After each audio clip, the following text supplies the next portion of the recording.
Magnifique. Maestro. Maestro, bonsoir. Mais bonsoir, bonsoir. Ça nous met en plein dans le festival Bikouti, c'est ce qu'on voit là, Tout à fait, je ne sais pas comment tu as imaginé ça. Maestro René Aïna, bonsoir. Bonsoir. Comment allez-vous? Très bien, merci. Écoute, nous sommes rendus à quelques 60 jours du début du festival Bikouti 2016. Alors, quelques jours, puisque le festival a lieu du 21 au 26 novembre. Eh oui. Je crois qu'il y a lieu de se dire que c'est tout à côté. C'est tout à côté. Voilà. Mais quand on regarde une jeune comme Estelle Van, on a l'impression que là, elle est vraiment ancrée dans la chose comme cela se doit. Oui, j'ai envie de dire qu'elle chante avec le corps, le cœur et l'esprit. Et l'émotion. Et toute l'émotion se voit. C'est ce qu'on a vu là. Tout à fait. C'est ce qu'on promeut au festival Bikouti. Tout à fait, puisque le Bikouti, c'est d'abord une musique qui invite à la danse, à la fête. Et quand c'est encore une femme? Alors, c'est les femmes qui ont commencé cette histoire, c'est elles qui savent comment elles mènent ça. Donc, nous suivons seulement pour les accompagner. Mais est-ce que ce n'est pas un plan que tu as mis en route pour placer le festival Bikouti alors que les femmes seront en train de danser sur un terrain de football? La CAN féminine est annoncée. Mais je crois que c'est deux activités qui relèvent un peu les émotions. Donc, je crois que si les deux vont ensemble, c'est tout à fait normal. Alors, René Aïna, on revient donc sur l'édition 2016 du festival Bikouti.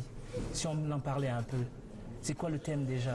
Alors, le thème cette année, c'est musique et économie numérique, parce que nous nous sommes rendus compte que nous sommes en train de partir du visage traditionnel que le Bikouti nous a donné vers un autre visage qui est beaucoup plus moderne, qui est beaucoup plus numérique, donc tout ce qui est nouvelle technologie. Donc nous essayons de suivre et amener les jeunes à comprendre qu'ils doivent prendre ce qui est traditionnel pour présenter aux yeux du monde.